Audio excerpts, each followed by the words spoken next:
exactamente.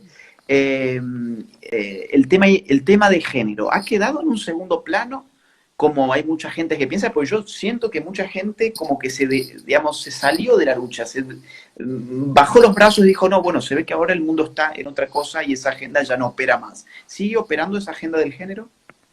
Totalmente, y yo creo que se ha intensificado por el mismo hecho de que la gente ha perdido la atención. Como la atención de la gente está en otra cosa, como la atención de la gente está de tal manera, ellos piensan que no va a reaccionar ante cualquier medida totalitaria que puedan tomar, que yo creo que se ha intensificado. Por ejemplo, en Jujuy, hace 2 días aprobaron una ley de la infancia trans. La mayoría, te aseguro, de la gente de Jujuy lo ignora esto. En Argentina.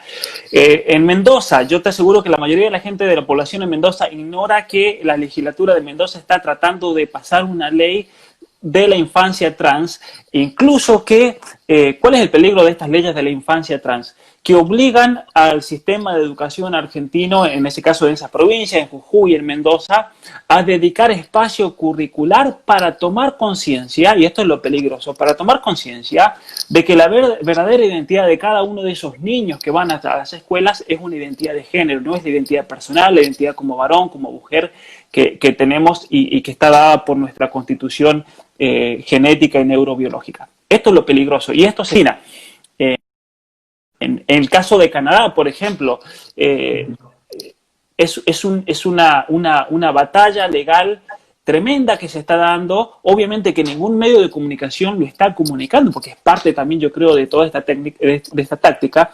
El gobierno liberal de Justin Trudeau le ha pedido a la Corte Suprema que se expida y que sancione con respecto a la prohibición de hablar acerca de cuestiones de género. Es decir, en Canadá, por ejemplo, tenemos una ley 89, una ley que le prohíbe a los padres cualquier injerencia con respecto a los hijos en cuestiones de identidad de género y orientación sexual. A lo que apunta esta nueva ley que ha pedido el gobierno de Trudeau, esto es lo totalitario, también le han pedido a la Corte Suprema que se expida, cosa de que no haya ni siquiera un debate en el Senado, un debate en el Parlamento. Le han pedido que la Corte Suprema castigue con severas penas y con el peso de la ley a toda persona que se oponga a toda esta agenda del género, el trabajo, por ejemplo, que haces vos, el trabajo que hago yo, que penalice a los médicos, y aquí por médicos hablamos de todas las ramas de la medicina. Acá no nos referimos solamente, por ejemplo, a cuestiones de psicología, de cuestiones de psiquiatría, que muchas veces se enfocan más en el tratamiento de la persona con algún tipo de trastorno de identidad de género, algún tipo de disforia de género. Un ejemplo concreto, por ejemplo, tuve que dar una conferencia en la ciudad de Toronto, el año pasado, en septiembre yo creo que fue una conferencia de muy bajo perfil, sin anunciar ni nada por este temor que hay. Me invitaron un grupo de profesionales, habían muchos dentistas, y una de las cosas que ellos me comunicaron ahí en esa conferencia, un temor de ellos, es que por culpa de los tratamientos hormonales, esto está teniendo efectos gravísimos incluso en el desarrollo mandibular de sus pacientes. Entonces, ¿cuál es el temor de estos dentistas? Que ellos como profesionales de la salud le tienen que decir a estos niños, a estos jóvenes y a sus padres especialmente, tienen que frenar estos tratamientos hormonales porque les están arruinando la mandíbula, así de simple. Les están creando problemas en la mandíbula que son incorregibles, van a requerir operaciones. Habían médicos cardiólogos en la misma conferencia que también me manifestaron lo mismo. Nosotros, por una cuestión de medicina, tenemos que decirle a estas personas, especialmente hombres que están tomando estrógeno, que tienen que frenar cuanto antes estos tratamientos hormonales porque eso les crean problemas cardiovasculares enormes que posiblemente terminen en un ataque al corazón y la persona se termine muriendo. Lo que el gobierno de Canadá está tratando de hacer en este momento es penalizar y quitarle la licencia médica de por vida a los médicos que se opongan a esta agenda de género, cual es criminal realmente. Totalmente criminal y totalitario, porque es la misma ciencia, son los mismos profesionales de la salud que le están diciendo al gobierno, por favor frenen esto, y entonces es la manera que está buscando el gobierno para callar la voz de la ciencia en esta discusión. Y Pablo, en Argentina, olvidate. ¿Existen los niños trans? Porque, digo, creo que hay que darle buenos argumentos y creo que sos el más habilitado, digamos, del mundo de la lucha contra la ideología de género, el que más claro lo tiene en este sentido, sos vos. Digamos, frente a esto de no, bueno, el niño en verdad nació de esa forma, él quiere ser una mujer y en verdad es biológicamente un nene, pero entonces la sociedad tiene que disponer de sus recursos para que el Estado apoye la transición de este niño al llamado cambio de sexo o reasignación de género, etcétera, que fue ni más ni menos lo que hizo el programa de Jorge Lanata, aquella vez de lo cual habíamos dicho, que nos ponía en pantalla la maravilla que significaba ahora para este nene ser tratado como una nena y estar sometido a esta serie de procesos invasivos en las cuales supuestamente te cambian el sexo. Una falacia absoluta, y doy un solo dato y ya te paso a vos la bola, que sos el que más sabes de esto. Y digo falacia absoluta porque nuestra sexualidad no se reduce a nuestra genitalidad. Hasta la última célula de nuestro cuerpo es una célula sexualizada en la medida en que su carga genética tiene inscrita a qué sexo pertenece, por ejemplo, ese pedazo de uña, ese pedazo de cabello, ese tejido de piel o lo que fuere, ya viene con una carga sexualizada. Al modificar el cuerpo, modificar el sexo es por lo tanto imposible. Uno puede disfrazarse, uno puede mutilarse los genitales, uno puede someterse a insalubres tratamientos hormonales, que en el caso de los niños son muchos peores todavía por una serie de complicaciones que vos has dicho muy bien que sobrevienen luego. Ahora bien, en el fondo, bueno, un mayor de edad tendrá libertad de mutilarse el cuerpo si él quiere, si él tiene un problema de identidad y piensa que el problema no está en su cabeza, sino en su cuerpo y por lo tanto quiere reacondicionar violentamente su cuerpo, es su libertad, no me meto. Pero en el caso de los niños, nos quieren sensibilizar con la idea de que hay niños trans. ¿Hay niños trans o cómo se explica esto? Eso es una falacia tremenda porque en definitiva lo que busca esta narrativa, este relato al afirmar que hay niños trans es el establecer, yo creo, en la conciencia de cada uno de nosotros que existe esa categoría identitaria y que por lo tanto la tenemos que respetar, la tenemos que aceptar y esa persona tiene un derecho a ser reconocida como tal. Ahora, desde el punto de vista de la ciencia, y esto para los que están escuchando, esto es algo que ha sido estudiado en gran profundidad aquí en la ciudad, en Canadá, en la ciudad de Toronto, estuvo hasta el año 2015, hasta el momento en que el gobierno de modo totalitario la cerró, la Clínica de Identidad de Género, una clínica en la cual yo pude estudiar en profundidad esto y por eso puedo hablar también con conocimiento de causa. Se trataron en esta clínica miles de personas, pero en cuestiones, a mí lo que me interesa ahora es niños. Más de 800 niños que pasaron por esta clínica de identidad de género. ¿Y qué es lo que la ciencia, después de los grandes estudios, especialmente de una personalidad de la psiquiatría mundial como el doctor Zucker, nos ha enseñado? Estamos hablando de una psicopatología. Es una psicopatología que se desarrolla especialmente entre los 2 y los 5 años de edad y está dado por muchos factores. Es una situación muchas veces compleja. En muchos casos, y estoy hablando acá del 70% de los casos de los niños trans, como se le dice, provienen de familias con graves problemas y trastornos psicológicos los padres mismos, especialmente en el caso de la madre. El 70% de estos niños con problemas de identidad de género, Agustín, tienen madres con un trastorno psicológico.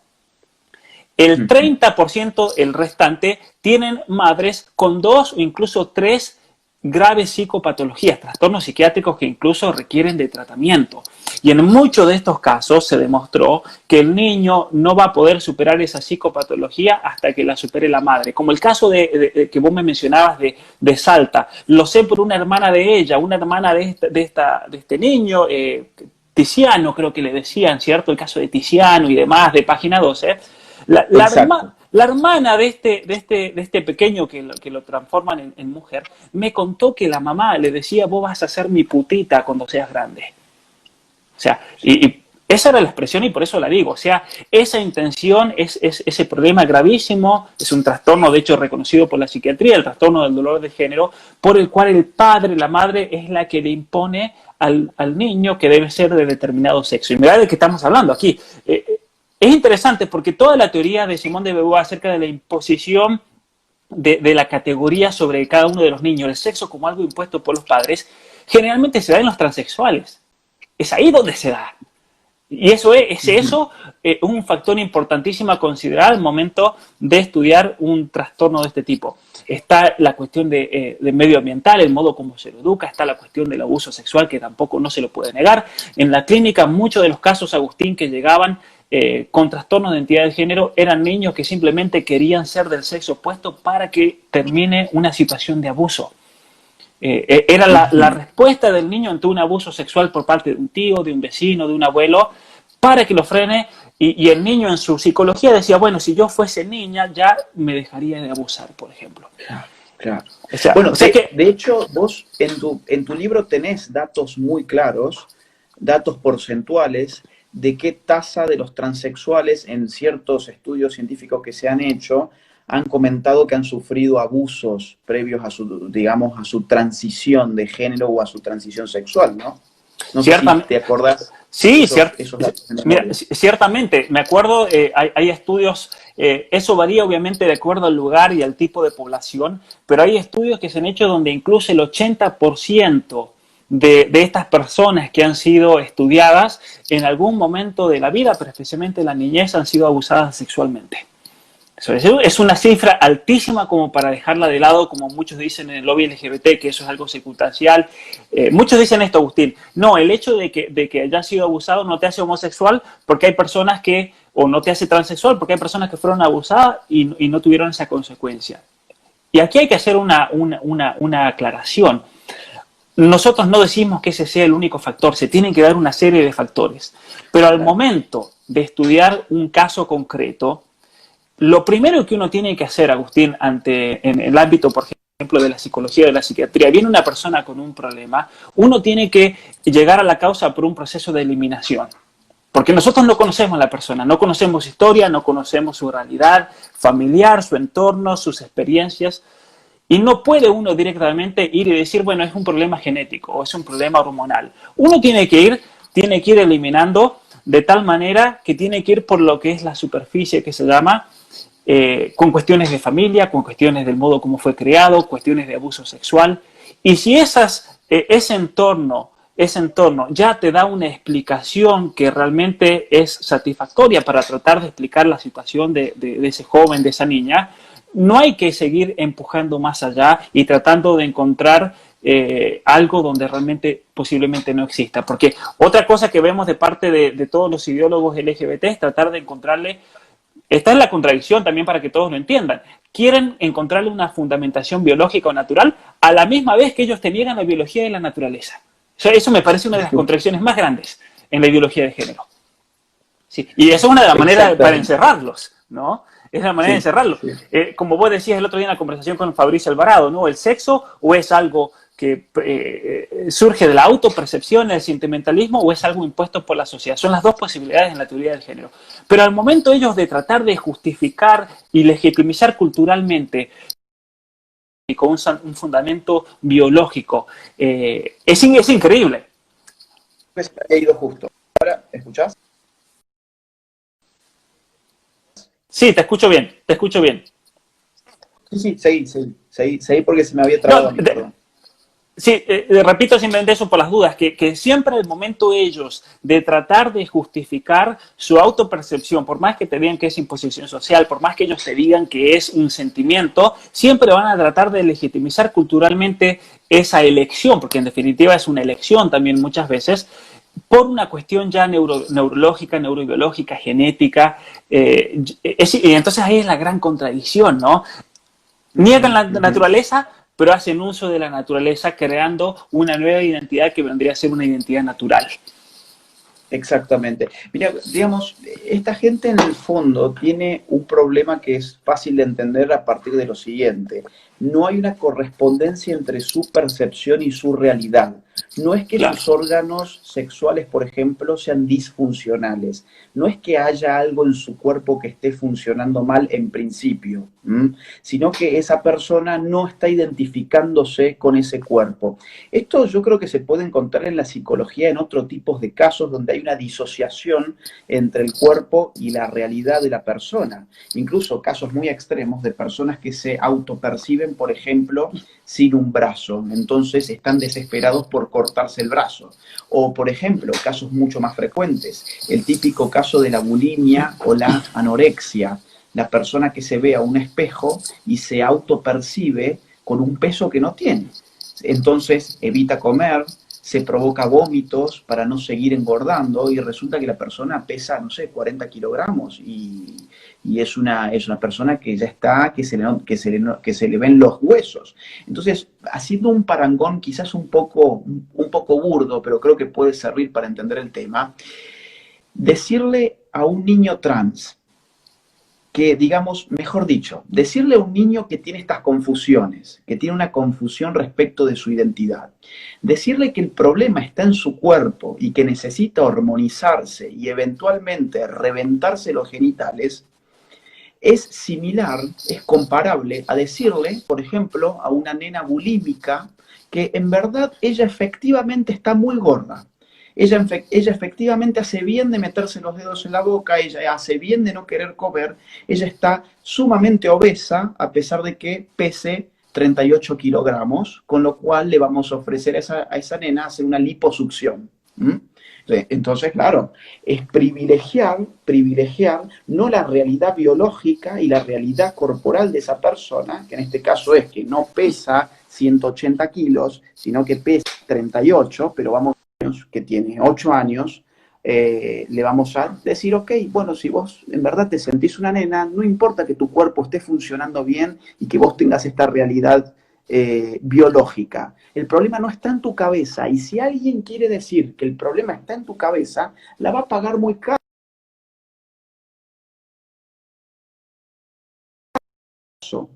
De Salta, se está yendo un poco la conexión, ¿puede ser? Hola, hola. Hola. Se escucha bien, solamente se te fue la imagen un momento, pero se siguió bien. Ok, digo, a mí, por ejemplo, por decir las cosas como han sido respecto del caso salteño de este nene manipulado por una madre enferma, a mí me hicieron un problema ni nadie. O sea, si uno dice que el problema en verdad está en la cabeza y no está en el cuerpo, porque efectivamente ese cuerpo de ese nene está funcionando bien, bueno, uno ya casi es un criminal. Y si encima sos psicólogo, como vos has dicho, no podés, en muchos lugares tenés prohibido atender a estos pacientes que quieren no mutilar su cuerpo, sino componer su cabeza, ¿no? Y todo esto ha empezado muy fuertemente en Canadá, precisamente donde vos estás, ¿cierto? Ciertamente, mira, una de las cosas que yo observé en el capítulo 4 de mi libro, y por ese capítulo he recibido cientos de mensajes de la comunidad psicológica, de especialistas en psiquiatría, incluso he recibido ofrecimientos para desarrollar más ese capítulo 4 y me han ofrecido incluso algunas universidades venir a hacer un doctorado con nosotros. No he aceptado porque no he tenido tiempo, porque en definitiva en ese capítulo 4 yo anoto algo que para muchos en el ambiente de la psiquiatría ha sido un descubrimiento, por así decir. ¿Y qué es esto? Existe un trastorno que se llama el trastorno de la integridad corporal, que es un trastorno que lleva a la persona a autopercibirse, o como decías, por ejemplo, una persona que está en un cuerpo sano, pero se autopercibe como atrapada en un cuerpo sano y ellos se creen a sí mismos como mutilados y eso los lleva a mutilarse las piernas, los lleva a mutilarse los brazos. Y una de las cosas que noté en el libro, y eso ha sido para muchos psiquiatras mi descubrimiento, es el hecho de que para que una persona llegue al extremo de mutilarse sus genitales, tiene que, aparte de padecer una disforia de género, tiene que padecer este trastorno que se llama el trastorno de la integridad corporal, pero que está centrado en sus propios genitales o en el caso de las mamas también en una mujer. Es decir, entonces el problema tremendo de la ideología de género es que trata de normalizar una cuestión patológica y no hace más que destruir no solamente psicológicamente a la persona, sino también físicamente. Y por eso yo digo que todos aquellos que propagan la ideología de género, todos estos activistas son unos criminales realmente. Porque están destruyéndole la vida a miles de personas, a miles de niños, a miles de jóvenes, a miles de transexuales.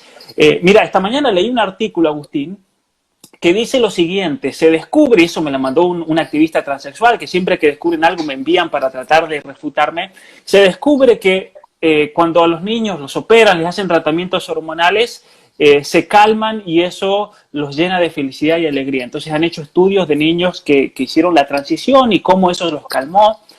Y leyendo ese estudio dije, bueno, aquí hay una falacia muy grande. ¿Por qué? Porque yo también puedo hacer un estudio con respecto a drogadictos que viven en la calle y descubrir cómo cuando les doy cocaína o heroína se calman y realmente eso los lleva a la tranquilidad. O sea que también hay que... lo único que logran hacer, y yo eso lo reconozco, les satisfacen el capricho. Eso es lo único que ha descubierto este estudio en realidad. Le satisfacen el capricho, lo llenan de una felicidad, por así decir, porque andás a saber qué significa felicidad para ellos al momento de hacer este estudio, porque jamás lo definen. Los llenan de una felicidad superficial y pasajera, pero cuando pasen 5, 6, 7 días van a caer en una depresión que no lo saca nadie. Eso es lo Vamos que a aclarar algo. Vamos a aclarar algo que me parece sumamente importante. Si mal no recuerdo, y vos sos, insisto, el que más sabe sobre esto, así que si no ese es el dato, avísame, la esperanza de vida de un transexual en los Estados Unidos es de 41 años. ¿Esto es así? Ciertamente, es de 40 años en Estados Unidos, Canadá, en los países del primer mundo. En México, por ejemplo, donde se han hecho estudios, y en la Argentina, 35 años. ¿Y esto a qué se ve? Vamos a aclarar algo porque de inmediato van a decir, no, bueno, eso es por el bullying social, eso es por la LGBTI-fobia, que hace que un transexual, por ejemplo, tenga tasas de suicidio altísimas en comparación con un heterosexual, por ejemplo. El tipo de vida sexual que llevan adelante también es insalubre, las intervenciones quirúrgicas, la hormonización, el tipo de sexualidad, las ETS, las famosas enfermedades de transmisión sexual, son mucho más frecuentes en este tipo de comunidad. Y en el caso de los suicidios es muy interesante verlo en Estados Unidos, donde Estados Unidos se supone donde todos estos grupos han sido incluidos, donde no hay un bullying social significativo, no hay gente persiguiendo a los transexuales, incluso donde más se registran estas cifras, por ejemplo, es en San Francisco, la capital del mundo gay. Y en San Francisco tenemos tasas altísimas de suicidios de transgéneros, de transexuales, con lo cual, digo, sumo este dato porque tiene que ver con lo que vos estás diciendo. Es un capricho pasajero y ese tipo de estudio no muestra nada más que una satisfacción instantánea. Lo que habría que hacer con ese estudio es un estudio longitudinal a ver en qué terminan esas vidas. No si hoy porque le rebanaron el pene, el nene está contento, sino en qué termina esa vida y si forma parte finalmente de ese tristísimo número que es la esperanza de vida de esta gente en los países occidentales y donde supuestamente, digamos, ya no habría demasiado prejuicio contra ellos, como por ejemplo en la ciudad de San Francisco. Inmediatamente te dicen los están matando, es esta sociedad heteropatriarcal, machista, que no acepta y por lo tanto eso dicen es lo que lleva al suicidio. Pero una cosa que la psiquiatría ha demostrado, Agustín, porque también es importante tomar los argumentos de ellos y decir, ponerlos a prueba. La psiquiatría ha demostrado que nadie se suicida por discriminación. Absolutamente nadie. No hay caso histórico donde un grupo social se haya suicidado por el grado de persecución que ha sufrido. Por ejemplo, no hay desde el año 2011 hasta la actualidad, no hay grupo social más discriminado y perseguido que los cristianos de Siria, por ejemplo, especialmente en Raqqa, en territorios. Se han hecho estudios al respecto y no hay constancia de que estos grupos sociales se hayan suicidado por el grado de discriminación que sufren. Y no me vengan a decir los LGBT que ellos son más discriminados que lo que han sido discriminados estos cristianos en Nigeria por Boko Haram, estos cristianos en Siria y Irak por el ISIS. Entonces, ¿a qué voy con esto? Se ha demostrado científicamente, por el contrario, que son estos tratamientos hormonales los que inducen a la persona a la depresión suicida. Y eso es lo que explica por qué el 41% de los transexuales se han hecho estudios en los Estados Unidos, como mencionaste, se han replicado en Inglaterra, se han replicado en Holanda y se han replicado en Canadá. Es decir, que han dado estadísticas muy similares del 41% que intentan terminar su vida con el suicidio. Los que no se suicidan terminan muriendo como consecuencia de un estrés fisiológico por la cantidad de intervenciones quirúrgicas que sufren en su cuerpo. Para darles un ejemplo, y esto lo sé por la cantidad de transexuales con los que yo me comunico semanalmente, con la cantidad de transexuales que me he encontrado incluso en conferencias y que me han confiado sus historias, o incluso en la misma clínica en Toronto. Cuando una persona se opera sus genitales, le amputan el pene y sus testículos, ¿qué pasa? Se crea una herida y el cuerpo a eso lo percibe como una herida interna. Y entonces, ¿qué hace el cuerpo? Tiende a cerrarlo. Entonces, un transexual, le voy a hacer gráfico para que todo el mundo lo entienda, un transexual, para que no se le cicatrice su supuesta vagina, lo que tiene que hacer es meterse un plástico, como esta tablet que tengo acá, en el medio, para que durante la noche no se le cierre. Y muchas veces pasa que se le cierre, tienen que ir a operarse, tienen que desprenderse para poder orinar. Eso les crea infecciones urinarias tremendas, porque la mujer tiene todo un cultivo natural que naturalmente va expulsando todo tipo de bacterias y demás, y nosotros los hombres no lo producimos a eso. ¿Sí? Entonces, en la actualidad, Agustín, mira lo que voy a decir, y esto muchos van a decir, les va a impresionar. Están tratando de injertar piel de pescado, las escamas, en el interior de esas paredes, supuestamente intrauterino, como te quieren hacer creer, para que no se peguen y para tratar de evitar la gran cantidad de infecciones que estas personas sufren. Transexuales a mí me han comentado que ellos tienen que tomar antibióticos constantemente. ¿Cuál es el problema de estos? Y esto todo médico lo va a corroborar. Tomás antibióticos por más de 15 días y te revienta el hígado. Entonces muchos mueren por problemas derivados incluso de los mismos remedios que tienen que tomar para tratar de sostener esa situación. Es algo criminal realmente. Es algo criminal. No, ¿Te acuerdas? incluso, sí, Pero te iba a mencionar rápidamente, ¿te acordás Ricardo Ford, este hombre mediático de la Argentina que falleció en la clínica Santísima Trinidad ya en el 2015, creo que fue por ahí? ¿Por qué muere Ricardo Ford? Por estrés traumático debido a todas las operaciones que había recibido en su cuerpo simplemente para agregarse 2 o 3 centímetros. Él tenía tabiques por toda la columna, en las rodillas, de platino, en sus tobillos para tratar de crecer. Él murió por eso. Es la misma razón por la cual mueren muchos transexuales, porque llega un momento que el cuerpo te dice, basta, todo esto que haces en el cuerpo y terminan muriendo, el cuerpo se acaba. exactamente. Mirá, yo estaba pensando en el caso, por ejemplo, de los judíos en los campos de concentración, el caso de Viktor Frankl, ¿no? Donde él explica que todavía hay un sentido de la vida incluso dentro de un campo de concentración. Claro. Para muchas personas, digamos, él cuenta en estos libros cómo todavía seguía prendida la llama de un sentido de la vida, incluso en un ámbito tan inhóspito como puede ser un campo de concentración durante la Segunda Guerra Mundial. El caso de los transexuales, lógicamente, no es comparable, no están en campos de concentración. La sociedad genera expectativas, ha generado expectativas criminales, yo creo. Es criminal generar la expectativa de que uno es lo que autopercibe ser. Es criminal generar la expectativa de que uno puede cambiar el sexo y que después te estés infectando por todas partes, durmiendo con un plástico entre 2 paredes de lo que antes tenías allí un pene, por ejemplo. Claro. Ese tipo de... es criminal, y vos sabés que lo más curioso de todo es que vos y yo en esta historia somos los transfóbicos. Claro. Es decir, vos y yo somos los malos de la película. Por estar comentando todas estas cosas, nosotros seríamos los que estaríamos estigmatizando a las minorías, siendo irrespetuosos respecto del proyecto de vida del prójimo. Parece que comentar la verdad de estos casos en verdad es hacerle un mal a la comunidad LGBT. Cuando en verdad lo que mejor podemos hacer es hablar claro y fuerte sobre lo que está pasando para que la gente no caiga más presa de estos engaños. Hay gente muy, muy, muy confundida que realmente se piensan, por ejemplo, que vos y yo decimos todo esto porque odiamos a un transexual, porque odiamos a un transgénero, cuando la verdad es que muchos transexuales y transgéneros, yo sé que a vos también y en mi caso también, nos han incluso dado las gracias por decir las cosas como son, porque se han sabido engañados, porque les prometieron que en verdad todo estaba en la cabeza y que el cuerpo era condicionable gracias a los avances tecnológicos y científicos y que esas personas podían realizarse, por ejemplo, cortándose el pene, poniéndose mamas, hormonizándose, y al final del día se dieron cuenta que ese tipo de engaños, no tiene vuelta atrás, no tiene vuelta atrás.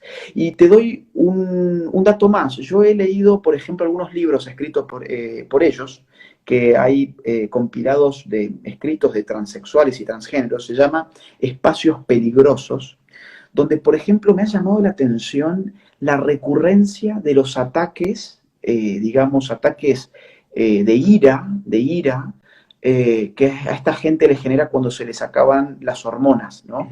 De alguna forma te vuelven adicto a las hormonas, porque no es que me hormono X cantidad de veces en mi vida y entonces ya anulé la capacidad de mi cuerpo de generar barba, de tener una nuez de Adán prominente, de tener una voz masculina. No, no, no, eso es un tratamiento que uno lo tiene que estar haciendo cada X cantidad de días, y el día que lo dejas de hacer, tu cuerpo lucha por volver a ser lo que efectivamente es. Y cuando uno lee las historias de muchos transexuales, la desesperación que les agarra cuando las hormonas no les llegan a tiempo, dicen cosas terribles que yo las he citado en el libro negro de la nueva izquierda, cosas como, por ejemplo, que están al borde del suicidio porque no les llegó en el día de la fecha la hormona que tenían que tomar y cosas por el estilo. Entonces, el daño que le están haciendo a esta gente, el daño que le están haciendo a los niños, diciéndoles que el sexo se cambia como quien cambia de juguete, es un daño enorme contra el cual tenemos que seguir luchando, no dejarnos distraer por la pandemia, porque esta agenda está sumamente vigente, a tal punto que vos lo has dicho recién, si mal no recuerdo, en Jujuy se acaba de impulsar y creo que de aprobar la cuestión de la niñez trans, ¿no? De aprobar, de aprobar. Claro, es un crimen absoluto. Mira, a modo de anécdota, cuando fui a Gualeguaychú me pasó algo realmente impactante, impresionante, porque va a comenzar la conferencia y vienen los organizadores y me dicen, Pablo, tenemos al colectivo trans en la conferencia, están en la segunda fila.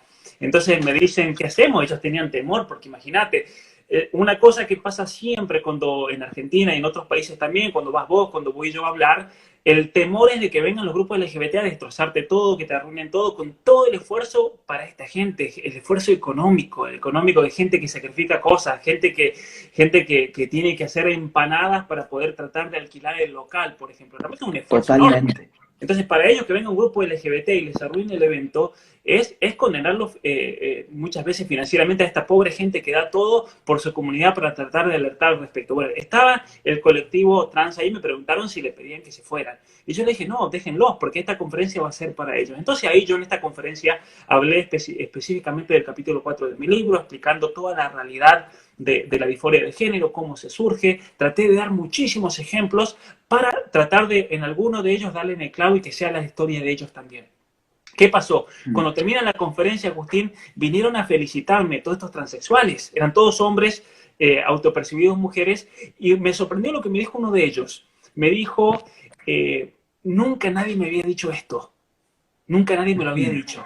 Es decir, los habían usado los grupos de Madre Plaza de Mayo, porque eso me lo dijeron ellos, los grupos de falsos derechos humanos, los grupos de ahora que tenés todas las oficinas de género y no sé qué más en Argentina, que tenés todos estos ministerios falsos que han armado, que no son más que operarios de todas estas compañías farmacéuticas que lucran grandemente por medio de nuestro programa de salud pública, lucran millones y millones de dólares con la vida de estas personas. Para que todos ustedes tengan una idea, en Canadá todo el proceso de tratamiento para cambiarse de sexo cuesta $500,000 y lo paga el Estado. Ahora, $500,000. Yo lo que Perdón, México, Pablo. ¿Cuánto cuesta? Perdóname. 500, Claro. $500,000. Me parece que se está yendo, ¿no? Yo no sé si a mí Y se me esto fue o a Pablo. lo ¿Hola? pagamos con nuestros impuestos. Entonces, yo lo que decía en México, mira, cuando fui a México, por ejemplo, yo le decía en México, a ver, ¿cuánto cuesta un iPhone aquí en México? Y me decían tal precio. Yo le decía, bueno, yo mostraba en el celular, en Los Ángeles, si se lo compran cuesta tanto. Nunca va a salir más barato en México que en Estados Unidos. Y yo le decía a ellos, las compañías farmacéuticas vienen a México y no porque sean mexicanos les va a dar lástima y les va a dar un precio menor. Y lo mismo es en Argentina. Es decir, es un negocio gigantesco, compañías, y aquí sale el tema de Bill Gates, sale el tema de la Organización Mundial para la Salud, son las que presionan a nuestros gobiernos para que se imponga una perspectiva de género, una política de género, porque en definitiva es como el negocio del aborto, el negocio del tema del género. Pero es un negocio que incluso da muchísimo más dinero. Un aborto, una persona, una chica se hará, supongamos, en el peor de los casos, 3, 4, 5 abortos en su vida. Son 5.000, 6.000 dólares que el Estado le regaló a Planned Parenthood, pero con las cuestiones de género, estas compañías aseguran $500,000 por persona.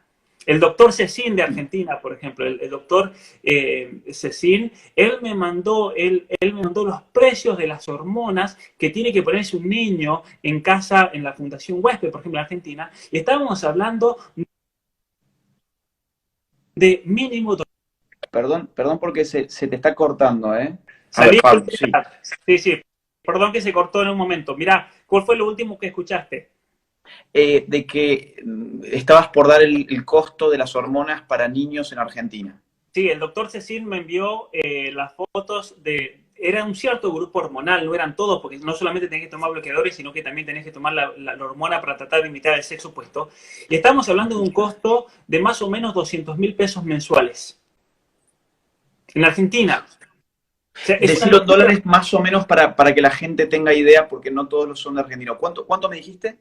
Más o ¿En menos pesos? en pesos, 200.000 pesos argentinos. O sea que Bueno, estamos hablando de serían... unos 5.000, 6.000 dólares mensuales. Ok. ¿Ok? Sí, un poco menos en verdad, porque hoy el dólar, bueno, tiene muchas medidas, ¿no? Pero vamos a decir más o menos que el dólar está hoy en 100 pesos.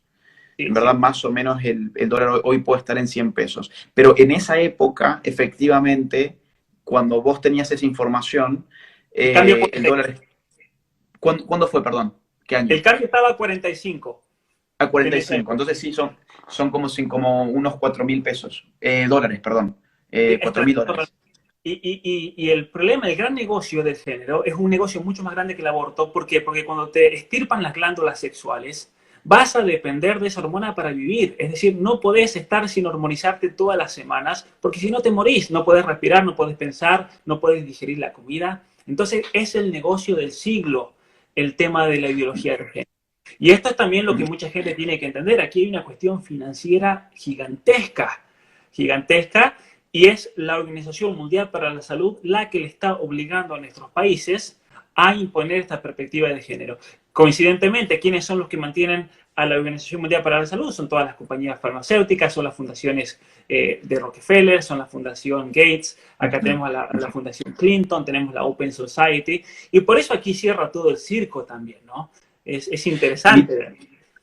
Mirá, yo agrego un dato. No nos olvidemos que Planned Parenthood incursionó hace ya más de un año y medio, creo yo, creo que hace 2 años por lo menos, ha incursionado en la industria de las hormonas y de los llamados cambios de sexo. Es decir, Planned Parenthood ya no se limita simplemente a hacer abortos, sino que además está en el negocio de la transición, el negocio del cambio de sexo, lo cual va de la mano completamente con lo que vos estás argumentando acá, que es que el aborto es un gran negocio y el negocio de las hormonas y de las cirugías para reasignar el sexo, como se le dice, es otro enorme negocio.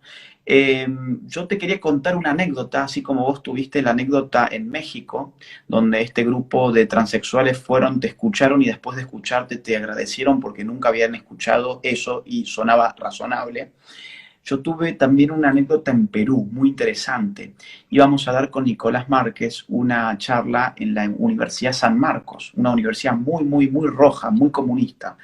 Eh, y grupos feministas habían amenazado con incendiar el auditorio. Entonces se esperaba mucha violencia. Nosotros tuvimos que ir, de hecho, con guardaespaldas, con 6 guardaespaldas. Hubo un clima de mucha tensión. Y cuando vemos, llega una columna de ex transexuales a defendernos y están los videos subidos. Se les plantaron a las feministas, los transexuales. A ver, creo que se te está yendo, Pablo. Creo que se te está yendo. Ay, ay, ay. Siempre cuando se empiezan a tocar estos temas, empiezan a pasar cosas con la conexión. A Pablo se le va. Ahora, Pablo, hola, ¿me escuchás? ¿Me escuchás, Pablo? Creo que se te está yendo, ¿eh? ¿Me escuchás, Pablo? Sí. Pero se te ha ido el audio, ¿no? Bueno, cierro en todo caso el re obvio la censura, pone, y la verdad es que uno ya no sabe qué pensar, ¿no? Pablo, a ver, vamos a ver si se escucha. No, no se escucha. No se escucha nada. A mí darle un cierre, Pablo, si te parece, porque no se está escuchando. Simplemente contarle a la gente que en Perú, para que sepan, un grupo de ex transexuales, es decir, gente que había hecho su transición, que se había operado, se había hormonado, esta gente vino a defendernos a nosotros de los ataques de LGBTs, de feministas y de comunistas en Perú que querían atacar el auditorio donde nosotros íbamos a disertar en la Universidad San Marcos. Digo, estas cosas no trascienden en la prensa, como ustedes sabrán. Están los videos subidos. A ver, ahora lo suma Pablo, a ver, un último intento, la tercera es la vencida. Y fue sumamente emocionante, porque después de que a uno le digan siempre que supuestamente uno es el transfóbico, que uno los odia y no sé qué, que gente de esa comunidad te venga a defender, es impactante. A ver, vamos a ver, Pablo, si se escucha. Te escuché todo lo que contaste, la Ok, anécdota. Sí, sí. ok. Digo, también es bueno que la gente sepa de estas cosas que nos pasan también, para que no, digamos, para que esto no se plantee como si fuese una guerra nuestra contra gente trans. Y yo, digamos, creo que hay gente que tiene problemas y que en gran medida son problemas construidos e instrumentalizados y mercantilizados por un negocio que es criminal. Y yo lucho contra aquellos, y vos igualmente luchás, creo yo, contra aquellos que se aprovechan de los problemas de esas personas. Y hay muchas de esas personas que asumen que... Entonces, también es un llamado a gente que se ha pasado por esa situación, también haría muy bien de empezar a levantar su voz. Hay mucha gente que ha pasado por esa situación, que sabe del engaño en el cual lo han sumergido y que no se siente todavía muy seguro para levantar la voz. Hay que empezar a hablar y no tener miedo de esta gente, ¿no?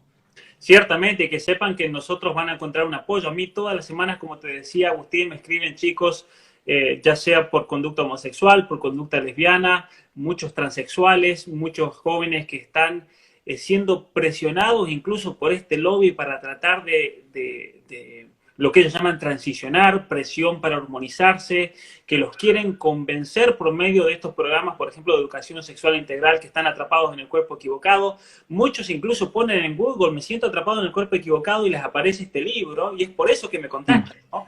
Muchos me dicen, ¿por qué le pusiste ese nombre al libro? Porque es confuso. Y yo le digo, no es confuso. En realidad lo hice a propósito para tratar de captar esa audiencia que necesita escuchar más que nadie, yo creo, sobre esto, cómo los están usando políticamente. Y eso a mí me parece criminal realmente. Ese uso político de la persona es algo imperdonable en cierto sentido.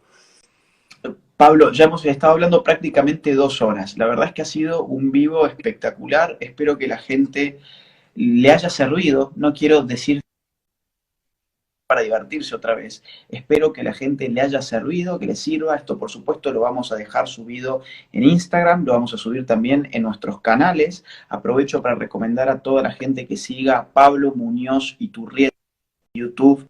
Y además, si les interesa seguir con esta temática, y conocer todas las fuentes aparte, ¿no? Porque habíamos dicho, infórmense con gente que muestre las fuentes. En el libro de Pablo, igual que en el mío, en el que escribimos con Nicolás, siempre van a encontrar pie de página con las fuentes, con los documentos, con los estudios detrás. El libro de Pablo vale muchísimo la pena, lo recomiendo vivamente y recomiendo también vivamente que sigan a Pablo en sus redes sociales y todo lo que está haciendo, que es magnífico, que es enfrentar a la ideología de género con la ciencia y desde un enfoque sobre todo vinculado a lo biológico, a lo psicológico y a lo psiquiátrico. Así que bueno, Pablo, ha sido para mí un gusto y hacía rato que nos debíamos tener esta charla. Te agradezco muchísimo realmente. Igualmente, Agustín, para mí ha sido una charla espectacular, como siempre. Y bueno, agradecer a todos aquellos que nos están escuchando. Sabés que antes de hoy en la tarde me enviaron varios mensajes preguntándome de cuánto iba a ser porque tenían que comprar crédito para el teléfono para escucharnos porque no tenían wifi. Así que para toda esa gente que hace un sacrificio enorme, realmente quiero agradecerle. Hay mucha gente en Europa que ahora son las 1 de la mañana, las 2 en Israel. Yo sé que algunos nos están escuchando en vivo, son las 3 de la mañana ya, pero lo iban a escuchar en vivo porque tenían miedo de que lo bloqueen y no lo dejen subir, así que no se lo querían perder. A todos ustedes que están haciendo un esfuerzo enorme también, gracias, gracias, y desearles lo mejor y saber que bueno, que es una alegría tanto tuya, obviamente, como mía, también poder ser parte de esta batalla cultural. Y vamos a seguir dándola. Te mando un abrazo enorme. Igualmente, Gracias a Agustín, toda la buenas gente. noches. Chao, Hasta la chao. próxima.